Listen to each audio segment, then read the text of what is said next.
ఇటీవల మన పశ్చిమ బెంగాల్లో అటవికులు సైతం అసహించుకునేలా, పశువులు సైతం సిగ్గుపడేలా అత్యంత ఘోరంగా ఒక మహిళా డాక్టర్ను అత్యంత ఘోరంగా రేప్ చేసి మరి ఆ అమ్మాయిని దారుణంగా చెప్పినారంటే అసలు సిగ్గుమాలిన చర్య.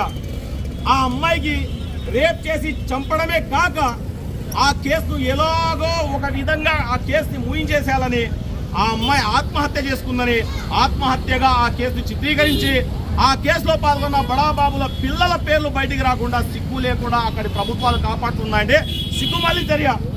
ఎందుకంటే పశ్చిమ బెంగాల్లో సీఎం మమతా బెనర్జీ, పశ్చిమ బెంగాల్లో హోంశాఖ కూడా మమతా బెనర్జీదే, పశ్చిమ బెంగాల్లో ఆరోగ్య శాఖ కూడా మమతా బెనర్జీ చేతిలో ఉంది.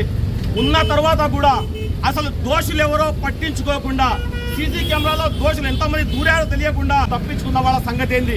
ఓకే, ఇవాళ వీళ్ళని తప్పించేస్తారు. ఇలా వరుసగా ప్రతిరోజు మానభంగాలు జరుగుతూనే ఉన్నాయి. ప్రతి 2 నిమిషాలకి ఒక అమ్మాయి మానభంగంతో చనిపోతూ ఉంటే వాటిపైన సరైన చట్టాలు తీసుకురాకుంటే ఇంకా ఎలా? రేపు మా పిల్లలుంటారు, రేపు మా చెల్లెళ్ళుంటారు, రాబోయే భవిష్యత్ ఆడవాళ్లదే. అలాంటి ఆడవాళ్లకే రక్షణ లేకపోతే ఈ స్వతంత్ర భారతదేశంలో ఆడవాళ్లు బతికే హక్కు లేదా? ఆడవాళ్లు స్వతంత్రంగా ఉద్యోగం చేసుకునే హక్కు లేదా? మీ మనసుల్లో ఏదో దురుద్దేశం లేకుంటే ఒక అమ్మాయిని ఇంత ఘోరంగా ఎలా చంపుతారయ్యా? కాళ్లను ఇలా 120 డిగ్రీలో చీల్చి చాపేసి ఆ అమ్మాయిని ఒక 20 మంది రేప్ చేసి చంపారంటే ఇంత ఘోరాతి ఘోరమైన చర్య.